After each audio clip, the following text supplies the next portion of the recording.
4 horas. Eso fue todo lo que tardaron en encontrarlo, localizarlo y neutralizarlo. 4 horas desde que un hombre encapuchado se plantó frente a una cámara en algún rincón de la Sierra Jalisciense. Amenazó a la Secretaría de la Defensa Nacional.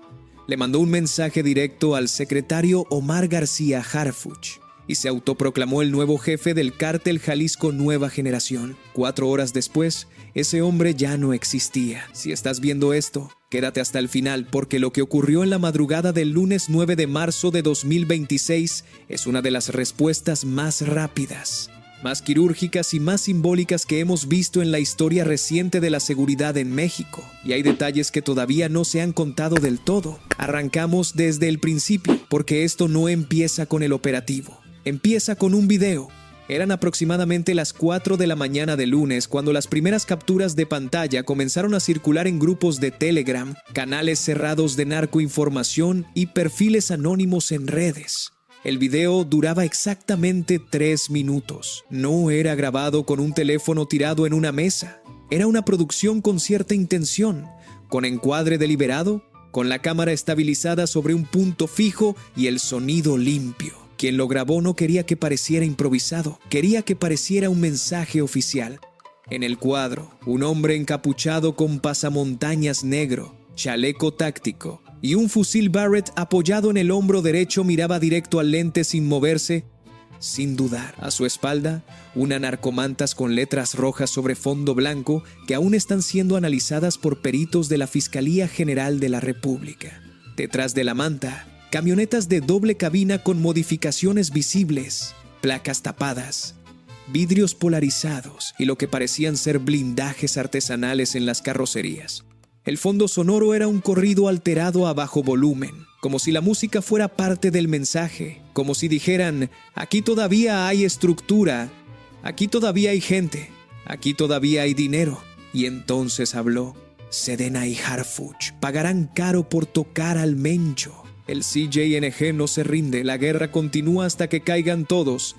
Eso fue lo que dijo, sin titubeos, sin nerviosismo visible, con la calma de alguien que cree que tiene escudo, que cree que nadie va a llegar hasta donde está. Y además de la amenaza directa, el hombre hizo algo que muy pocos en la historia del crimen organizado mexicano han hecho de manera tan explícita. Se autoproclamó sucesor legítimo de Nemesio Oseguera Cervantes, el Mencho, el líder histórico del CJNG, que para este momento ya estaba fuera del tablero. Se llamó a sí mismo heredero, se presentó como continuidad, como si el cártel no hubiera sufrido los golpes que todos sabemos que sufrió en los meses previos. Lo que ese hombre no calculó, o sí calculó y simplemente creyó que podía con ello, es que esa misma señal digital con la que grabó y subió el video iba a ser el hilo del que jalaron para llegar hasta él. Mientras el video comenzaba a viralizarse y los medios de comunicación aún dormían, los equipos de inteligencia de la Secretaría de Seguridad y Protección Ciudadana, la Sedena, la Guardia Nacional y el CISEN ya estaban activos. No hubo reunión matutina, no hubo espera de reportes formales.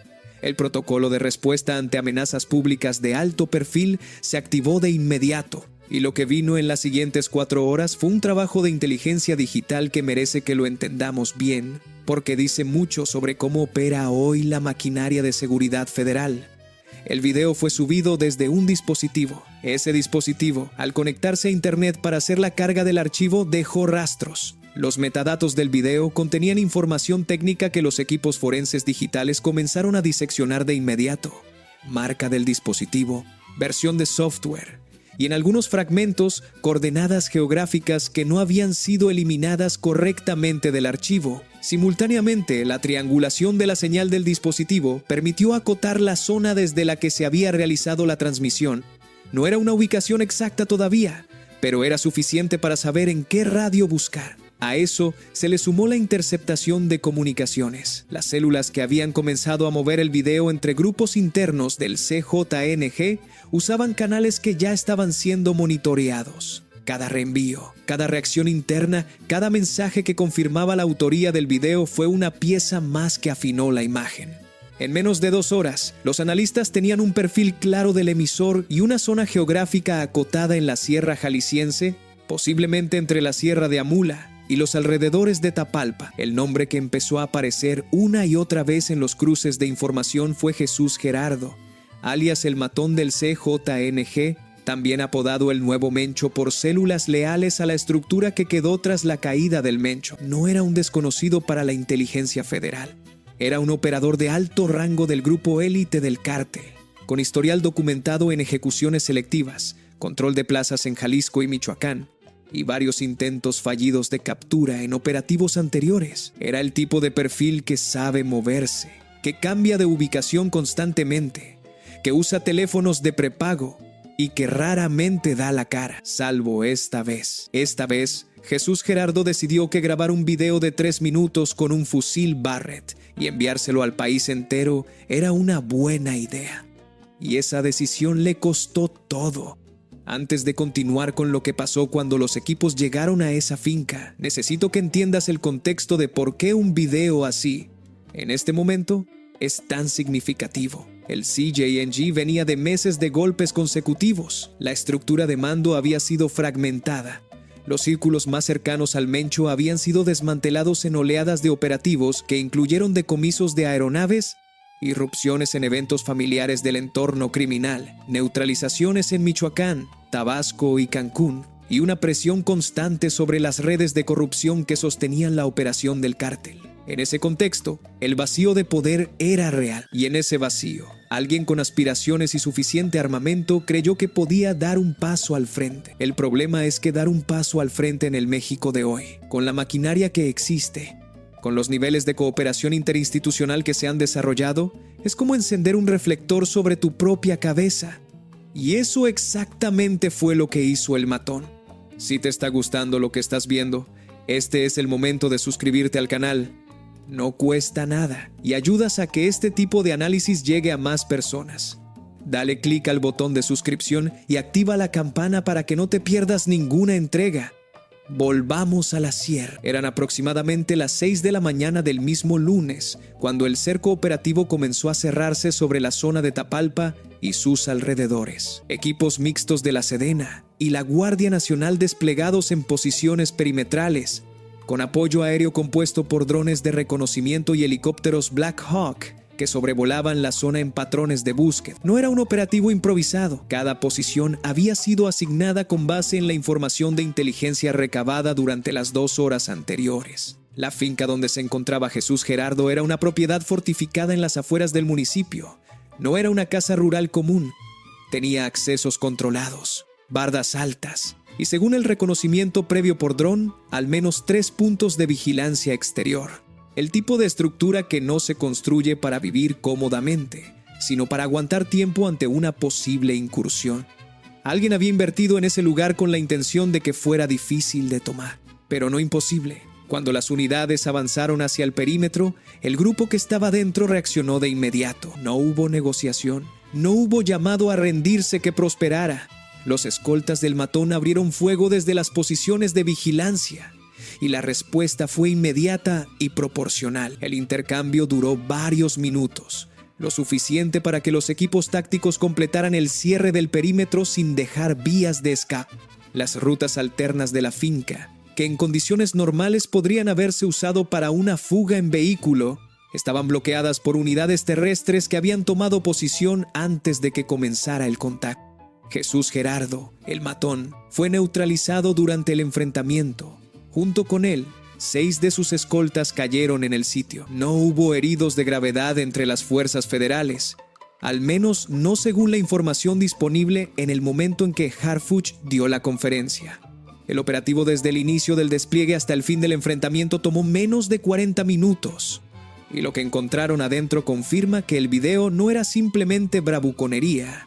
Era una presentación. El armamento decomisado incluía el fusil Barrett que había aparecido en el video, varios rifles AK-47 con modificaciones, granadas de fragmentación y cantidades significativas de munición de grueso calibre. 4 camionetas de doble cabina con modificaciones tácticas estaban estacionadas en el interior de la propiedad, con vidrios blindados y estructuras metálicas reforzadas en la carrocería.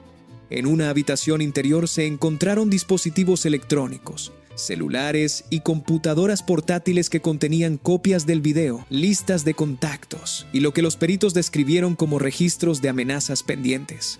Es decir, una agenda de operaciones que nunca llegaron a ejecutarse. También había efectivo en paquetes y droga lista para trasiego en bolsas selladas. Todo lo que el matón había mostrado en ese video de 3 minutos estaba ahí, dentro de esa finca, esperando a ser catalogado por los peritos de la FGR.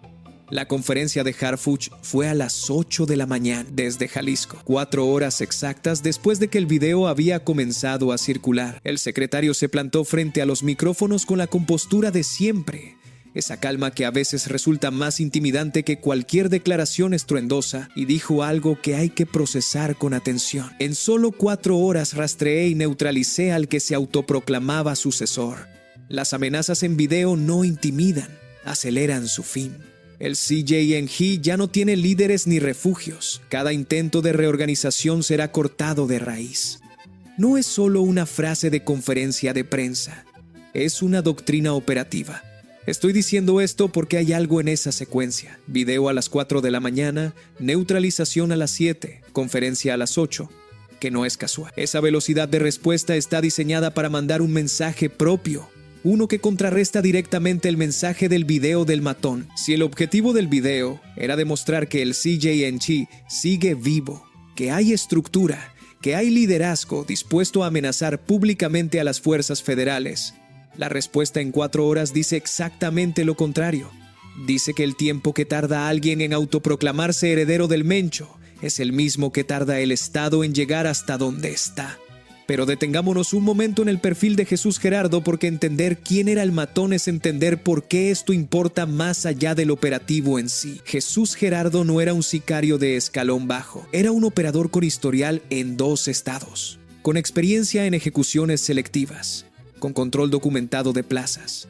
Ese tipo de perfil dentro del CJNG no llega a esa posición por suerte ni por antigüedad. Llega porque ha demostrado lealtad, efectividad y, lo más importante, capacidad de mantener estructuras operativas funcionando bajo presión. Es el tipo de persona que un cártel fragmentado mira para reorganizarse. El tipo de persona que llena vacíos. Y en el vacío que dejó el Mencho, Jesús Gerardo vio una oportunidad. Lo que probablemente no calculó, o calculó mal, es que ese vacío también lo hacía visible en una estructura criminal sólida. El poder se delega en capas. Hay quienes dan la cara y quienes se mueven en la sombra. El Mencho fue eficaz durante años precisamente porque mantuvo una distancia calculada de la exposición pública. Cuando el matón decidió grabar ese video, rompió esa regla fundamental. Se convirtió en el rostro del mensaje, y un rostro identificable, con un dispositivo rastreable, en una zona geográfica acotada, es un objetivo. Hay algo más que me parece importante mencionar aquí y que todavía está siendo analizado por las autoridades.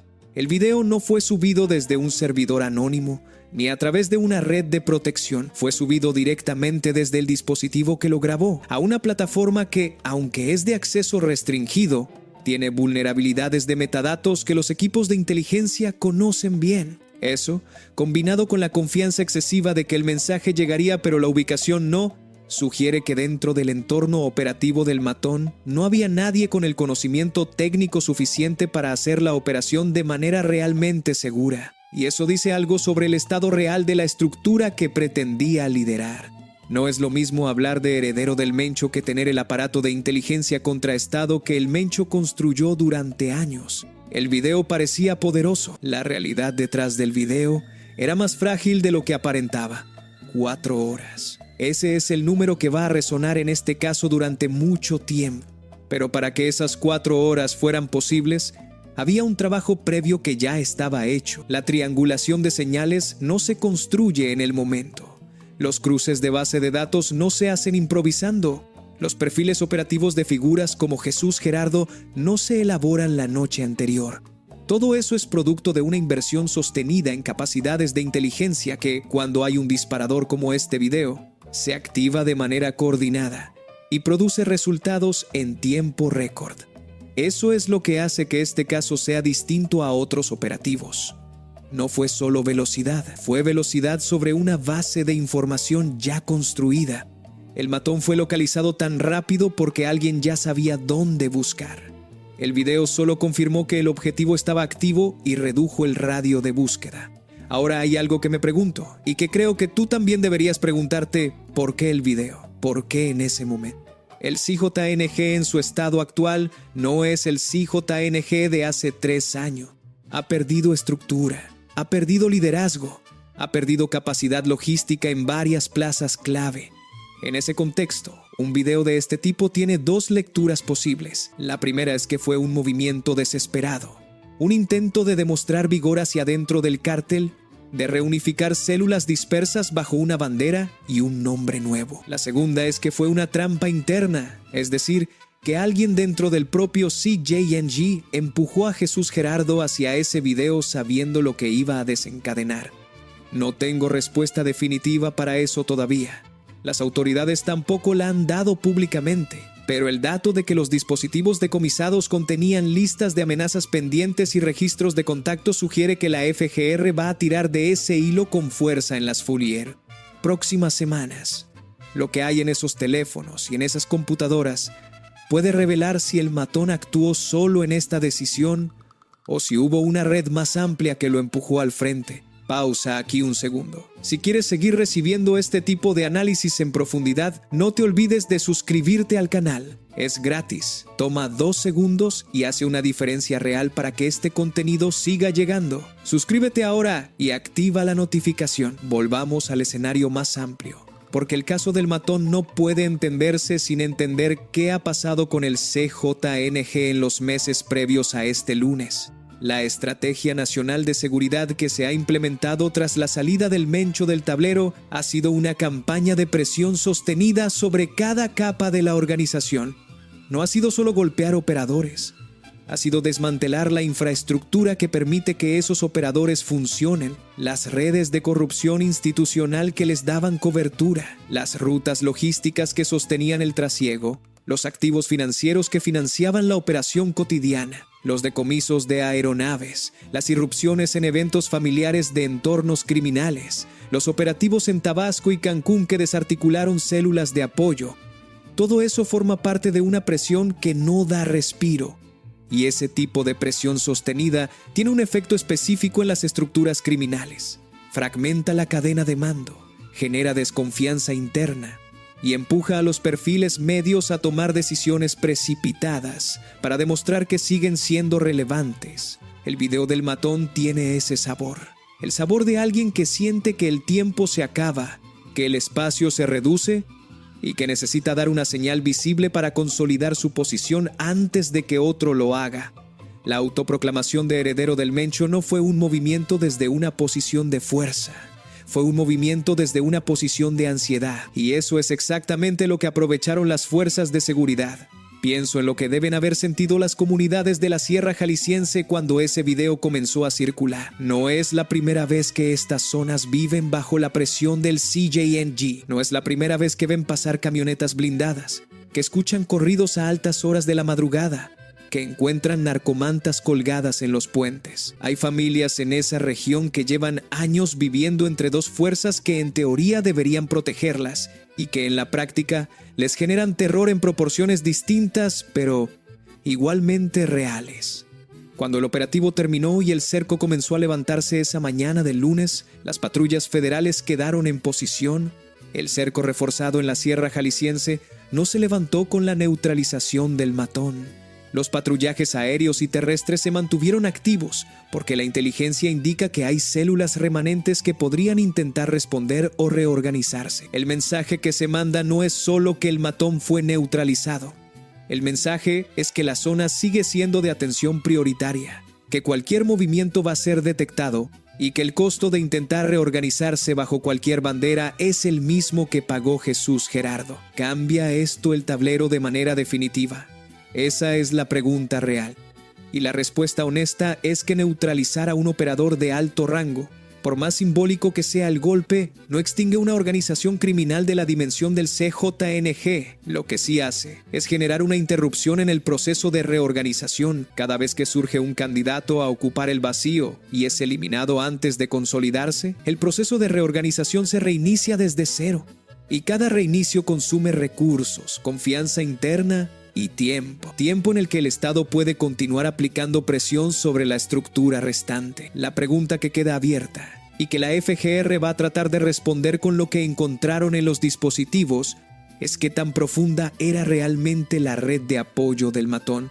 Porque si los teléfonos y las computadoras muestran una red extensa de células leales, de contactos en instituciones, de rutas activas, eso significa que el trabajo que viene es grande. Y si muestran que era una estructura más pequeña de lo que el video quería aparentar, eso confirma la lectura de que fue un movimiento desesperado más que una señal real de reorganización. Hay un dato que todavía me parece llamativo y sobre el que vale la pena reflexionar. En los dispositivos decomisados encontraron lo que los peritos describieron como listas de amenazas pendientes. No es un detalle menor. Significa que el matón no grabó ese video como una acción aislada. Lo grabó como parte de una agenda, como una primera señal de una campaña que tenía más pasos planeados. Lo que la FGR ahora tiene que determinar es si alguno de esos pasos ya había sido comunicado a otras células, si había instrucciones circulando, si hay objetivos identificados que todavía están en riesgo. Eso es lo que hace que el cerco en la sierra no se levante con el operativo,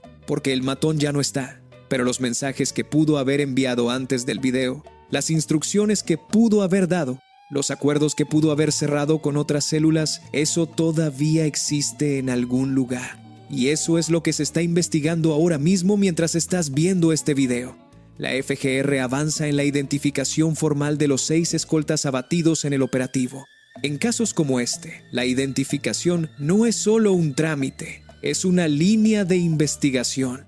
Cada persona que cayó en esa finca tiene una historia, una red de contactos, una trayectoria dentro de la organización, y esa trayectoria puede llevar a nombres, a ubicaciones, a estructuras que aún no han sido tocadas. Quiero quedarme un momento más con la frase de Harfush, porque creo que la leemos rápido y no le damos el peso que tiene. Las amenazas en video no intimidan, aceleran su fin. Eso no es solo una respuesta al matón, es un aviso colectivo, es un mensaje para cualquier perfil dentro del crimen organizado que esté pensando en hacer algo similar, que crea que la visibilidad pública lo protege, que crea que el volumen de una amenaza crea un escudo. La doctrina que Harfuch está comunicando es exactamente la contraria. Cuanto más visible eres, cuanto más explícito es tu movimiento, más rápido llegas al final. Y la velocidad con la que se concretó el operativo, 4 horas desde el video hasta la neutralización, es la evidencia operativa de esa doctrina. No es una promesa, es un registro histórico documentado con hora y minuto. Hay algo más que quiero que pienses. El matón se autoproclamó heredero del Mencho, y el Mencho, más allá de todo lo que representaba en términos de violencia y crimen organizado, fue alguien que entendió durante mucho tiempo cómo mantenerse en las sombras. El Mencho no grababa videos con fusiles Barrett, mandándole mensajes a la Sedena. El Mencho construyó una estructura que lo protegía precisamente porque no daba la cara de esa manera. El hecho de que el primero en autoproclamarse su sucesor haya cometido exactamente el error que el Mencho siempre evitó, dice mucho sobre la calidad del liderazgo que quedó disponible dentro de la organización. No es herencia, es parodia, y la diferencia entre ambas la pagan con su vida. En el fondo de todo esto, hay una pregunta que las autoridades no han respondido públicamente todavía y que probablemente no van a responder pronto. ¿Alguien más dentro del CJNG sabía de este video antes de que se publicara? ¿Hubo alguna célula que lo aprobó, que lo promovió, que lo usó como prueba de su propia autoridad interna? Porque si el matón actuó solo, sin respaldo de otras células, eso confirma que era un operador aislado dentro de una estructura que ya no tiene centro. Pero si hubo respaldo, si hay más personas que creyeron en esa apuesta y la apoyaron, entonces el trabajo de inteligencia tiene más capas de las que el operativo del lunes reveló. Eso es lo que hay que seguir, no el operativo que ya ocurrió, sino lo que viene después del operativo. Las investigaciones que se construyen con lo decomisado, los procesos que se abren por delincuencia organizada, portación de armas de uso exclusivo del ejército y delitos contra la salud, los nombres que van a aparecer en esos expedientes, las conexiones que van a trazar los peritos entre la red del matón y otras estructuras que aún están operando, porque el CJNG no es una persona, nunca lo fue. Era y es una red. Y redes de esa dimensión no se apagan con un operativo, por muy rápido y eficaz que sea. Lo que sí se hace con operativos como el de este lunes es reducir la velocidad de reorganización, elevar el costo de intentarlo y mandar una señal que llega hasta las células más alejadas. No importa dónde estés, no importa cuánto armamento tengas, no importa qué nombre te pongas. Si te conviertes en un objetivo visible, el tiempo que te queda se mide en horas. Y mientras la Sierra Jalisciense amanecía con patrullas en los caminos y drones en el cielo, mientras los peritos catalogaban lo decomisado en esa finca y los analistas empezaban a extraer información de los dispositivos electrónicos, el expediente del matón seguía creciendo. Un expediente que no termina con la muerte de Jesús Gerardo. Un expediente que apenas empieza a revelar lo que había detrás de esos 3 minutos de video y de esa autoproclamación que duró exactamente 4 horas. Hay una última cosa que quiero decirte antes de cerrar. Casos como este no son solo noticias, son ventanas hacia algo más profundo, hacia la forma en que el crimen organizado intenta sobrevivir cuando pierde a sus líderes, hacia la forma en que el Estado responde cuando tiene las herramientas y la voluntad de usarlas, y hacia la forma en que las comunidades que viven en medio de todo esto siguen existiendo, siguiendo adelante, esperando que algún día el silencio de la sierra signifique paz y no miedo. El matón apostó todo a 3 minutos de video. La apuesta le salió mal en exactamente 4 horas. Y la pregunta que queda, la que nadie ha respondido todavía, es cuántos más dentro del CJNG están mirando lo que pasó este lunes y calculando si vale la pena intentarlo. Porque mientras esa respuesta no esté clara, el cerco en la sierra va a seguir ahí, los drones van a seguir sobrevolando y la maquinaria de inteligencia va a seguir activa, esperando que alguien más cometa el mismo error. Si llegaste hasta aquí, ya sabes más de lo que la mayoría sabe sobre lo que pasó este lunes en Jalisco. Suscríbete al canal. Activa la notificación y comparte este video con alguien que quiera entender lo que está pasando de verdad en México. Esto apenas empieza y aquí vamos a seguir cada paso.